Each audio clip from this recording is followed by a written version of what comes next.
नमस्कार साथियों, स्वागत है आपके अपने YouTube channel dear brother knowledge TV पर।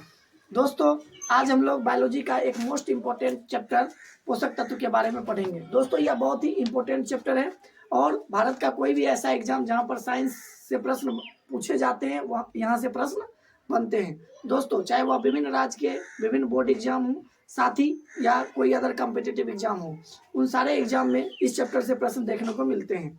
दोस्तों, सबसे पहले हम लोग इस चैप्टर से जुड़े हुए थ्योरी पोर्शन को कवर करेंगे। उसके बाद वीडियो के अंत में हम लोग इस चैप्टर से जुड़े हुए कुछ इंपॉर्टेंट जो कि क्वेश्चन जो कि प्रीवियस ईयर एग्जाम में पूछे गए हैं उनको भी कवर करेंगे। तो दोस्तों, वीडियो के अंत तक जुड़े रहें, साथ ही अंत में पूछे गए प्रश्नों का आप लोग जरूर जवाब दें, साथ ही उसे अटेम्प्ट करें। तो आइए हम लोग वीडियो की शुरुआत करते हैं। दोस्तों, इससे पहले हम लोगों ने पिछले क्लास में हम लोगों ने कुछ बेसिक जानकारी के बारे में पढ़ा था, जिसमें पोषक तत्व किसे कहते हैं, जिसमें हमने बताया था कि पोषक तत्व क्या होते हैं। तो पोषक तत्व वैसे पदार्थ होते हैं जो हमारे शरीर की उचित वृद्धि और विकास के लिए क्या होते हैं, आवश्यक होते हैं। और यह पोषक तत्व जो होते हैं हमारे द्वारा ग्रहण किए गए विभिन्न भोज्य पदार्थों में शामिल होते हैं। ये पोषक तत्वों में कार्बोहाइड्रेट, वसा, प्रोटीन, खनिज लवण, जल, विटामिन, ये सारी चीजें क्या होती है, मौजूद होती है। और यह हमारे शरीर की वृद्धि विकास के लिए क्या होते हैं, आवश्यक होते हैं। क्योंकि हमारे शरीर को समय समय पर उचित वृद्धि विकास के लिए विभिन्न प्रकार की चीजों की आवश्यकता होती है। कभी हमारा शरीर यदि बीमार पड़ जाता है तो हमारे शरीर को बीमारी से मुक्त कराने के लिए विटामिन की आवश्यकता पड़ती है।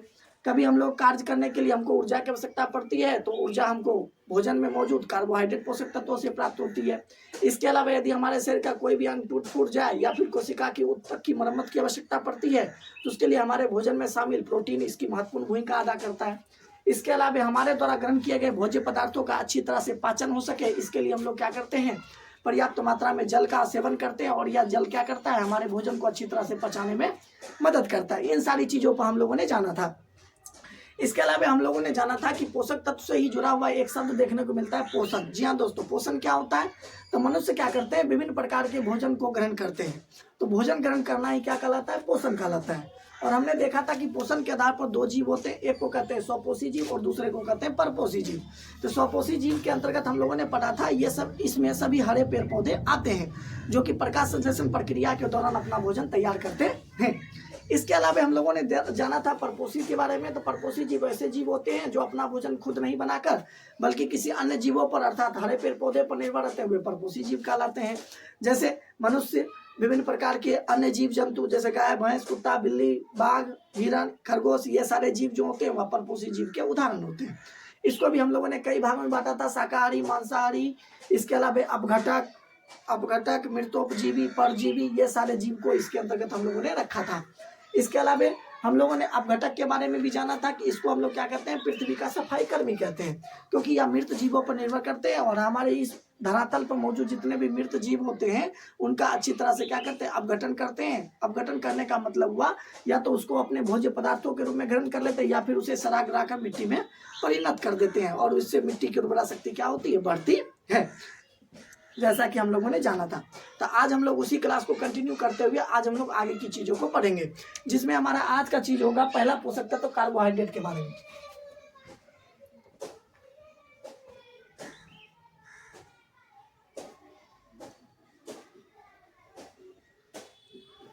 कार्बोहाइड्रेट, इसको हम लोग शर्करा भी कहते हैं, शर्करा। ये कार्बोहाइड्रेट किन किन चीजों से मिलकर बना होता है, पहले हम ये जानते हैं कि इस कार्बोहाइड्रेट में कार्बन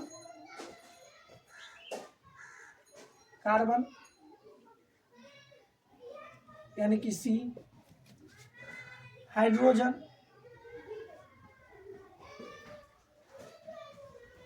यानी कि H, ऑक्सीजन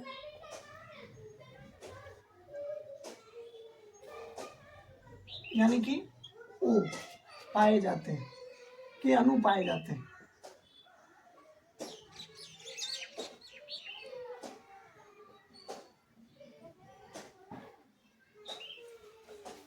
कार्बोहाइड्रेट जो भी पदार्थ होते हैं उन पदार्थों में कार्बन, हाइड्रोजन और ऑक्सीजन के अणु पाए जाते हैं, इसको आपको याद रखना हो। इसके अलावा कार्बोहाइड्रेट के जो भी अणुसूत्र होंगे, कार्बोहाइड्रेट के अणुसूत्र में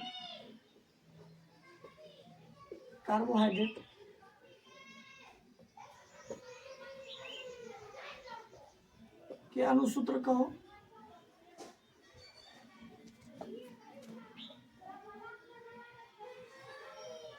कार्बोहाइड्रेट के अनुसूत्र, या फिर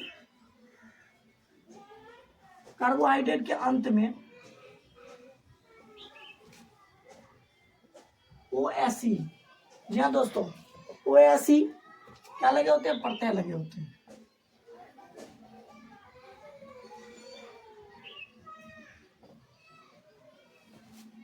ये पहचानने का तरीका है। आपके सामने विभिन्न चीजें, विभिन्न पदार्थ दिए हुए हैं और उसको यदि कहा जाए कि बताइए इसमें से कौन सा कार्बोहाइड्रेट है, तो वैसे पदार्थ जिसके अंत में OSE प्रत्यय लगा हुआ हो उसको आप लोग कार्बोहाइड्रेट की श्रेणी में रखेंगे। जैसे कि एग्जांपल के लिए आप बोलते हैं ग्लूकोज, GLUCOSE, ग्लूकोज। देख रहे हो ना दोस्तों, ग्लूकोज में अंत में प्रत्यय के रूप में OSE लगा हुआ है, अर्थात ग्लूकोज क्या है? कार्बोहाइड्रेट है। इसके अलावा आपने देखा होगा लैक्टोज, अंत में क्या है दोस्तों? OSE है। ये प्रत्यय लगा हुआ है ना, इसलिए इसको क्या कहते हैं हम लोग? कार्बोहाइड्रेट की श्रेणी में रखते हैं। इसके अलावा और भी चीजें जैसे माल्टोज, यहाँ भी OSE प्रत्यय लगा हुआ है। इसके अलावा गैलेक्टोज, ये सारी चीजें। इसके अलावा आपने देखा होगा सुक्रोज, OSE। तो आपने देखा कि कार्बोहाइड्रेट को पहचानने का क्या तरीका है। आप वैसे शब्द या वैसे यौगिक या वैसे पदार्थ मौजूद हो जिसके अंत में, अंग्रेजी के लेटर में अंत में भी OSE प्रत्यय जुड़ा हुआ हो, तो वे सभी कार्बोहाइड्रेट के अंतर्गत आते हैं। जैसे कि glucose, lactose, maltose, galactose, sucrose, इसके अलावा फ्रुक्टोज, और भी पदार्थ हैं जो कि कार्बोहाइड्रेट की श्रेणी में आते हैं। अब हम लोग और भी जानते हैं इसके बारे में।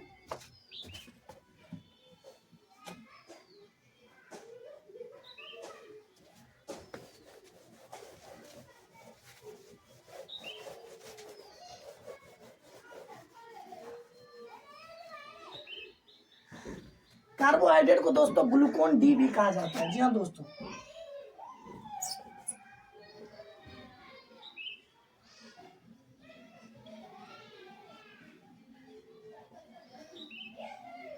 इस ग्लूकोन डी को एनर्जी ड्रिंक कहते हैं।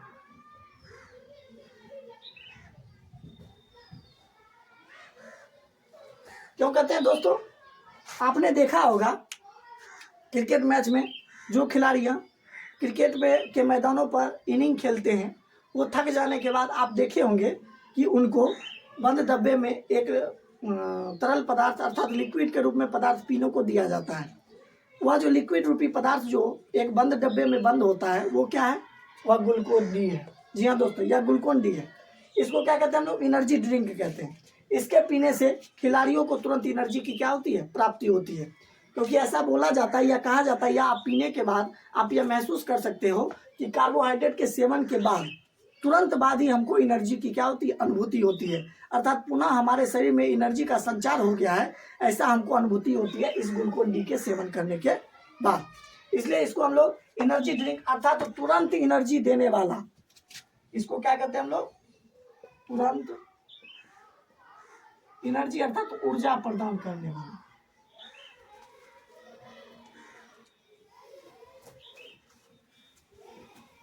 यदि तुरंत ऊर्जा प्रदान करने के क्रम में देखा जाए, तुरंत ऊर्जा प्रदान करने का क्रम,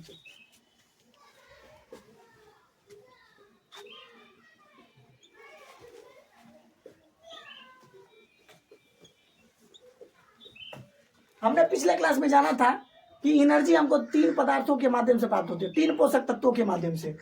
एक कार्बोहाइड्रेट, दूसरा वसा और तीसरा प्रोटीन से भी हमको एनर्जी की प्राप्ति होती है दोस्तों। जी हाँ दोस्तों, प्रोटीन से भी हमको एनर्जी की प्राप्ति होती है। लेकिन यदि इन तीनों पदार्थों को अर्थात इन तीनों पोषक तत्वों में से कौन हमको तुरंत एनर्जी प्रदान करता है, तो सबसे पहला है कार्बोहाइड्रेट। जी हाँ दोस्तों, कार्बोहाइड्रेट तुरंत एनर्जी देने के क्रम में सबसे पहला स्थान किसका है? कार्बोहाइड्रेट का। उसके बाद वसा का, उसके बाद प्रोटीन का। अर्थात यदि आपको या आपके शरीर को यदि तुरंत एनर्जी प्रदान करने की नौबत आवे तो आपको सबसे पहले किसका सेवन करना पड़ेगा तुरंत एनर्जी के लिए? कार्बोहाइड्रेट का। जी हाँ दोस्तों, कार्बोहाइड्रेट के लिए के सेवन से हमारे शरीर को तुरंत एनर्जी की क्या होती है? प्राप्ति होती है। किंतु यदि इसमें से आपको कहा जाए कि सबसे अधिक एनर्जी हमको कौन प्रदान करता है, तो वसा। जी हाँ दोस्तों, वसा के द्वारा, अर्थात यदि आप वसा का सेवन करते हैं तो कार्बोहाइड्रेट की तुलना में आपको सबसे अधिक एनर्जी की प्राप्ति होती है, अर्थात ऊर्जा प्रदान करती है ये वसा। लेकिन तुरंत एनर्जी प्रदान करना हो तो उसके लिए आपको कार्बोहाइड्रेट के लिए अर्थात एनर्जी ड्रिंक अर्थात ग्लूकोन डी का क्या करना पड़ेगा? आपको सेवन करना होगा। अब हम लोग आगे देखते हैं।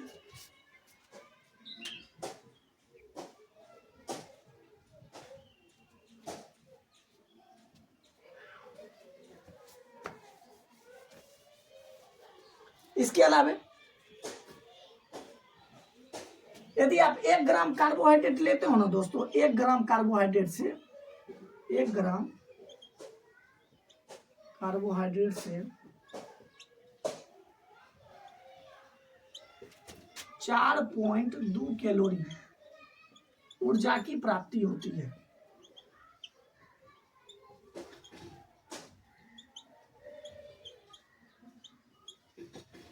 आपसे पूछा जाए यदि हम 1 ग्राम कार्बोहाइड्रेट का सेवन करते हैं तो उससे हमको कितनी ऊर्जा की प्राप्ति होती है?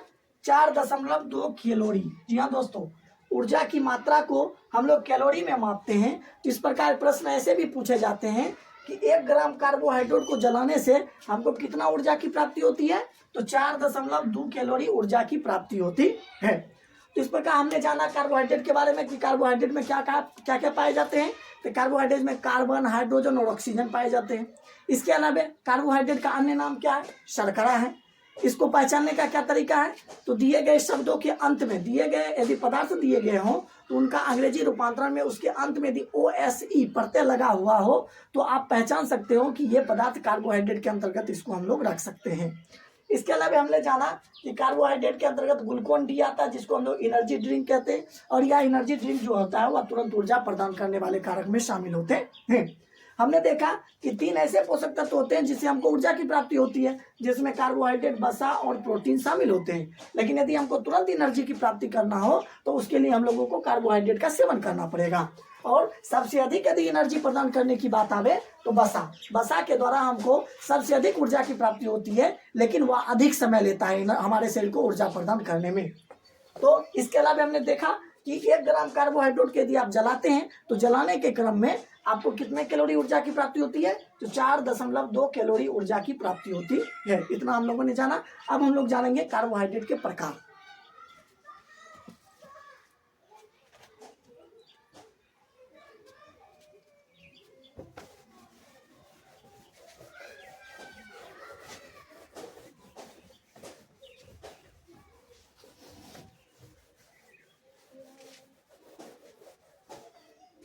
कार्बोहाइड्रेट के प्रकार जी हम दोस्तों,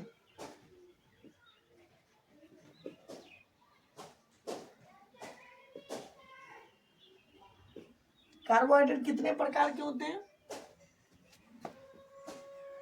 तो कार्बोहाइड्रेट 3 प्रकार के होते हैं। जी हाँ दोस्तों, कार्बोहाइड्रेट 3 प्रकार के होते हैं।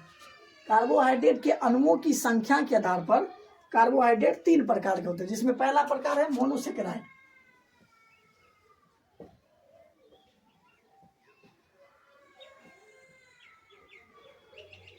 दूसरा है डाइसेकेराइड।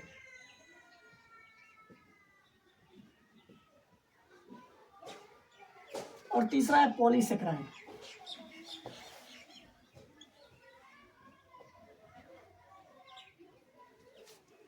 कार्बोहाइड्रेट के अणुओं की संख्या के आधार पर कार्बोहाइड्रेट को 3 भागों में बांटा गया है। एक मोनोसेकेराइड, दूसरा डाइसेकेराइड और तीसरा पॉलीसेकेराइड। तो मोनोसेकेराइड क्या होते हैं दोस्तों? तो मोनोसेकेराइड कार्बोहाइड्रेट का वैसा प्रकार होता है जिसमें कार्बोहाइड्रेट के एक अणु शामिल होते हैं, उसको हम लोग क्या कहते हैं? मोनोसेकेराइड कहते हैं। अर्थात इसमें अणुओं की संख्या कितनी होती है? 1 होती है। इसके अलावा हम लोग जानते हैं डाइसेकेराइड, क्योंकि नाम से ही स्पष्ट है, डाई मतलब 2। जी हाँ दोस्तों, जिस प्रकार मोनो मतलब 1, तो कार्बोहाइड्रेट के अणुओं की संख्या 1 थी तो उसको मोनोसेकेराइड कह दिए हमने। डाई मतलब 2, अर्थात कार्बोहाइड्रेट के इस प्रकार में कार्बोहाइड्रेट के 2 अणु शामिल होते हैं। जी हाँ दोस्तों, कार्बोहाइड्रेट के कितने अणु शामिल होते हैं? 2 अणु। अब अगला है पॉली। पॉली मतलब होता है 2 से अधिक, 2 से अधिक, अर्थात कार्बोहाइड्रेट के वैसे अणु या कार्बोहाइड्रेट के वैसे प्रकार जिसमें कार्बोहाइड्रेट के 2 से अधिक अणु शामिल होते हैं या कई सारे अणु मिलकर जिस कार्बोहाइड्रेट के जिस प्रकार का निर्माण करते हैं उसको हम लोग पॉलीसेकेराइड कहते हैं। अब हम लोग देखेंगे कि मोनोसेकेराइड के अंतर्गत कौन कौन से कार्बोहाइड्रेट को रखा गया है, इसके अलावा डाइसेकेराइड के अंतर्गत कौन कौन से कार्बोहाइड्रेट को रखा गया है, और पॉलीसेकेराइड के अंतर्गत कौन कौन से कार्बोहाइड्रेट को रखा गया है उसको अब हम लोग जानेंगे। जिसमें हमारा पहला है मोनोसेकेराइड। तो मोनोसेकेराइड के अंतर्गत 3 कार्बोहाइड्रेट को रखा गया है। जी हाँ दोस्तों, 3 कार्बोहाइड्रेट है, जिसमें पहला है ग्लूकोज, दूसरा है लैक्टोज और तीसरा है गैलेक्टोज। जी हाँ दोस्तों, मोनोसेकेराइड मतलब वैसे कार्बोहाइड्रेट के प्रकार जिसमें कार्बोहाइड्रेट के एक अणु हो उसको हम लोग मोनोसेकेराइड के अंतर्गत रखते हैं। तो मोनोसेकेराइड के कुछ एग्जांपल देखने को मिलते हैं, जैसे ग्लूकोज कौन से कार्बोहाइड्रेट का उदाहरण है? तो मोनोसेकेराइड का। प्रश्न पूछे जाते हैं, दिए गए एग्जाम्पल के आधार पर प्रश्न इस प्रकार बनते हैं कि आपको क्वेश्चन दे देगा कि इनमें से कौन सा कार्बोहाइड्रेट मोनोसेकेराइड का उदाहरण है, तो आपको 4 विकल्प देंगे। 4 विकल्पों में से कोई एक ऐसा विकल्प आपको देखने को मिलेंगे जो मोनोसेकेराइड के अंतर्गत रखते हैं। तो उनमें से मुख्य जो विकल्प में रहने की उम्मीद है, जैसे कि ग्लूकोज, लैक्टोज और गैलेक्टोज, ये जो ग्लूकोज के प्रकार हैं इसको हम लोग कार्बोहाइड्रेट के प्रकार के अंतर्गत आने वाले जो एग्जाम्पल हैं इसको हम लोग मोनोसेकेराइड के अंतर्गत रखते हैं।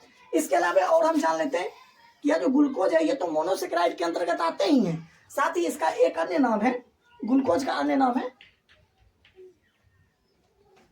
इसको अन्य नाम है दोस्तों ब्लड शुगर। जी हाँ दोस्तों,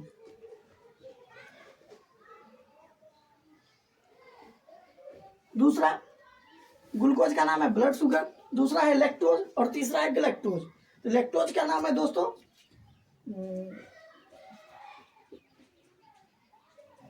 मिल्क शुगर, लैक्टोज, गैलेक्टोज।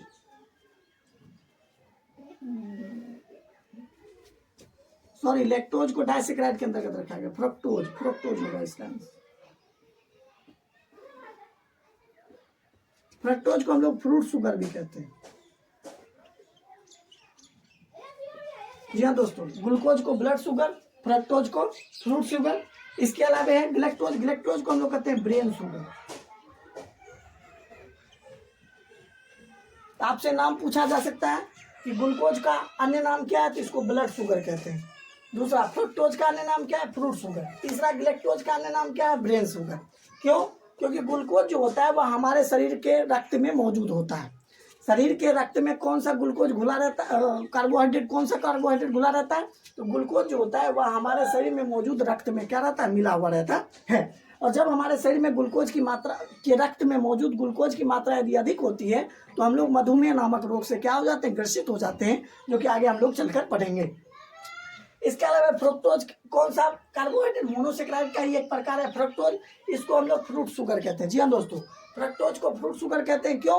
क्योंकि हमारे जितने भी फल हैं, जितने भी मीठे फल हैं उसमें ये फ्रुक्टोज शुगर पाए जाते हैं, और सबसे अधिक फ्रुक्टोज जो पाए जाते हैं वह शहद में पाए जाते हैं। जी हाँ दोस्तों, आपसे प्रश्न पूछा जा सकता है कि फ्रुक्टोज कार्बोहाइड्रेट का मुख्य स्रोत कौन सा है? तो शहद जो है वह फ्रुक्टोज कार्बोहाइड्रेट का मुख्य स्रोत है।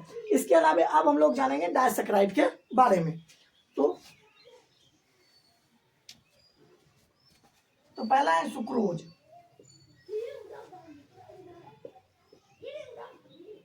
दूसरा है माल्टोज। जी हाँ दोस्तों, पहला सुक्रोज, दूसरा माल्टोज और तीसरा है आपको लैक्टोज।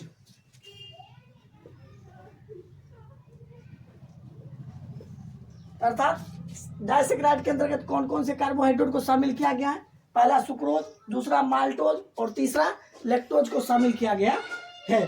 इसके अलावा ये सुक्रोज में हमने बताया है, पहले ही बताया है कि इस डाइसेकेराइड के अंतर्गत जितने भी कार्बोहाइड्रेट के एग्जाम्पल आएंगे वो सारे एग्जाम्पल में 2 कार्बोहाइड्रेट के अणु मौजूद रहेंगे, जिसमें सुक्रोज कार्बोहाइड्रेट का जो निर्माण होता है वह कार्बोहाइड्रेट के 2 अणुओं से मिलकर होता है, जिसमें पहला है आपको ग्लूकोज और दूसरा है आपको फ्रक्टोज। आप इस तरह से क्रम के आधार पर याद रख सकते हो कि सुक्रोज के निर्माण में किन दो कार्बोहाइड्रेट का योगदान होता है। तो पहला है ग्लूकोज और दूसरा है फ्रक्टोज। इसके अलावा दूसरा कार्बोहाइड्रेट का प्रकार है माल्टोज। जी हाँ दोस्तों, माल्टोज।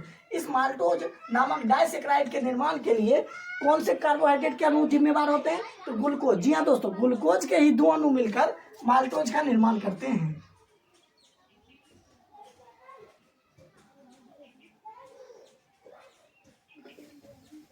जी हाँ दोस्तों, हमने देखा कार्बोहाइड्रेट के प्रकार के अंतर्गत मोनोसेक्राइड, डाइसेक्राइड और पॉलीसेक्राइड। तो डाइसेक्राइड के अंतर्गत हमने देखा कि कार्बोहाइड्रेट के दो अणु इसमें क्या लेते हैं? भाग लेते हैं। इसके अंतर्गत मुख्य रूप से 3 कार्बोहाइड्रेट के अणुओं को शामिल किया गया है, जिसमें सुक्रोज, माल्टोज और लैक्टोज। तो सुक्रोज के निर्माण के लिए कार्बोहाइड्रेट के दो अणु, तो जिसमें कौन कौन से अणु हैं? पहला है ग्लूकोज, दूसरा है फ्रक्टोज। अर्थात सुक्रोज में ग्लूकोज और फ्रक्टोज के मिलने से सुक्रोज नामक डाइसेक्राइड नामक कार्बोहाइड्रेट का क्या होता है? निर्माण होता है। इसके अलावा हमने पढ़ा माल्टोज। माल्टोज के निर्माण के लिए ग्लूकोज के दो अणु भाग लेते हैं, अर्थात 2 ग्लूकोज के अणुओं के मिलने से माल्टोज नामक डाइसेक्राइड कार्बोहाइड्रेट का क्या होता है? निर्माण होता है।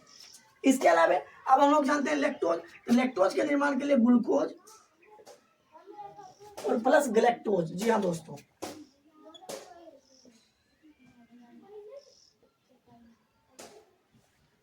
तो आपने देखा कि लैक्टोज के निर्माण के लिए कार्बोहाइड्रेट के दो अणु, जिसमें पहला ग्लूकोज और दूसरा ग्लैक्टोज। ग्लूकोज और ग्लैक्टोज के मिलने से लैक्टोज नामक डाइसेक्राइड कार्बोहाइड्रेट का क्या होता है? निर्माण होता है। अब हम लोग जानते हैं पॉलीसेक्राइड। जी हाँ दोस्तों, नाम से ही स्पष्ट है पॉली। जी हाँ दोस्तों, नाम से ही स्पष्ट है पॉली। पॉली कहने का मतलब हुआ कि कार्बोहाइड्रेट के वैसे प्रकार जिसमें कार्बोहाइड्रेट के 2 से अधिक अणु शामिल होते हैं, उसको हम लोग क्या कहते हैं? पॉलीसेक्राइड कहते हैं। जी हाँ दोस्तों, जिसमें कार्बोहाइड्रेट के 2 से अधिक अणु शामिल होते हैं, उसको हम लोग पॉलीसेक्राइड कहते हैं। जिसमें कुछ एग्जांपल जैसे स्टार्च,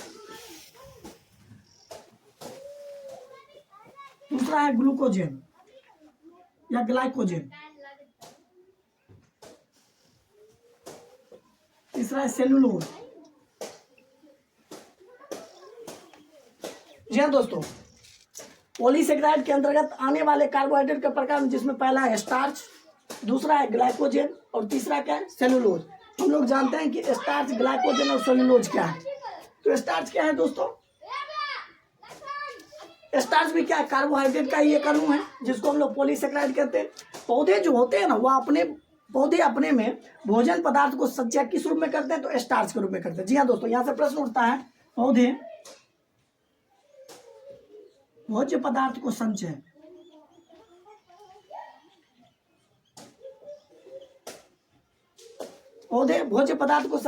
स्टार्च के रूप में करते हैं। इसके अलावा जीव जंतु जो होते हैं भोजन को संचय ग्लाइकोजेन के रूप में करते हैं। जी हाँ दोस्तों, ग्लाइकोजेन भी पॉलीसेक्राइड के अंतर्गत आने वाले कार्बोहाइड्रेट के प्रकार हैं। इसमें जीव जंतु जो होते हैं वह भोजन को संचय जो होते हैं अपने शरीर में ग्लाइकोजेन के रूप में करते हैं। इसके अलावा आप लोग जानते हैं सेलुलोज के बारे में। जी हाँ दोस्तों, आप लोग जानते हैं कि सेलुलोज क्या होता है? पौधों की जो कोशिका भित्ति जो होती है वह सेलुलोज की बनी होती है। जी हाँ दोस्तों,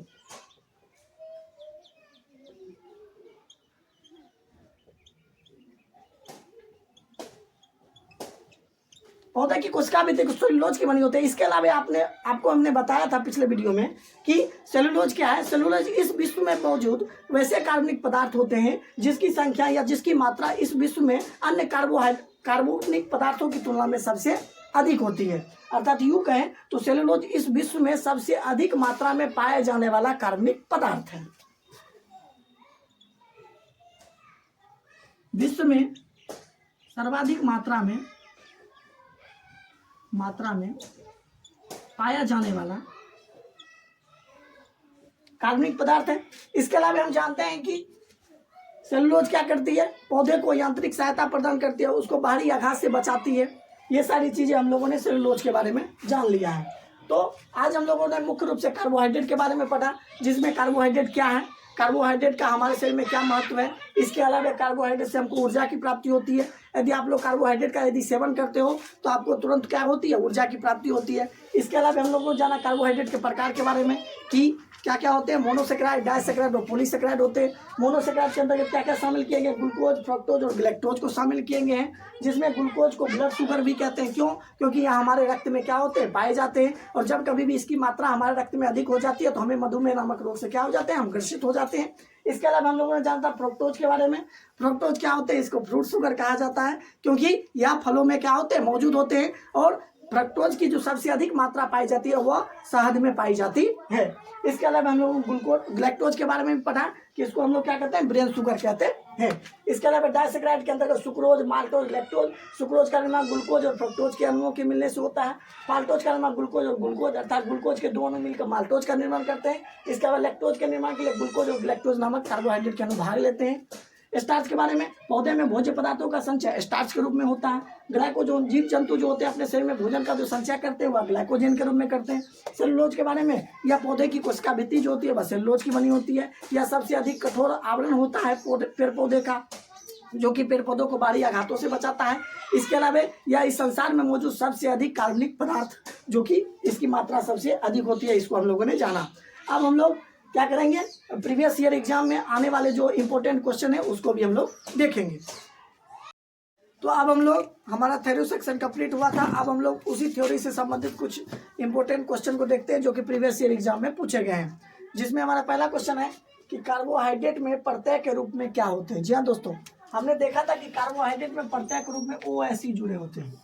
जैसे कि कार्बोहाइड्रेट के अंतर्गत लैक्टोज, ग्लूकोज, फ्रक्टोज, माल्टोज, ये सारे कार्बोहाइड्रेट के प्रकार थे, और इसमें हमने देखा था कि उसके सब के अंत में OSE शब्द जुड़ा हुआ था, और ये OSE शब्द इस बात को सूचित करता है कि ये सभी पदार्थ कार्बोहाइड्रेट के अंतर्गत आते हैं। अब हमारा अगला क्वेश्चन है कि 1 ग्राम कार्बोहाइड्रेट से ऊर्जा की कितनी मात्रा प्राप्त होती है। जी हाँ दोस्तों, यदि 1 ग्राम कार्बोहाइड्रेट को यदि आप जला रहे हो या उसका यूज कर रहे हो तो उससे आपको 4.2 कैलोरी ऊर्जा की प्राप्ति होती है। हमारा अगला क्वेश्चन है कार्बोहाइड्रेट में क्या शामिल होते हैं। जी हाँ दोस्तों, कार्बोहाइड्रेट में कौन कौन से पदार्थों के अणु शामिल होते हैं। तो कार्बोहाइड्रेट में कार्बन, हाइड्रोजन और ऑक्सीजन के अणु क्या होते हैं, शामिल होते हैं। जैसे कि हम जानते हैं कि ग्लूकोज के अणु होते हैं 6,6,C6H12O6, ये ग्लूकोज के अणु है। हम जानते हैं कि ग्लूकोज GLUCOSE, देखिए दोस्तों अंत में OSE आया ना, यानी कि ये कार्बोहाइड्रेट हुए, और कार्बोहाइड्रेट क्या, इसका नाम है ग्लूकोज, और ग्लूकोज का अनुसूत्र है C6H12O6। आप देख रहे हैं इसमें कार्बन है, हाइड्रोजन है और ऑक्सीजन है। तो इसमें कार्बन के 6 अणु, या कार्बन के 6 परमाणु, हाइड्रोजन के 12 परमाणु और ऑक्सीजन के 6 परमाणु मिलकर ग्लूकोज के एक अणु का क्या कर रहे हैं, निर्माण कर रहे हैं, जैसा कि आप देख सकते हैं।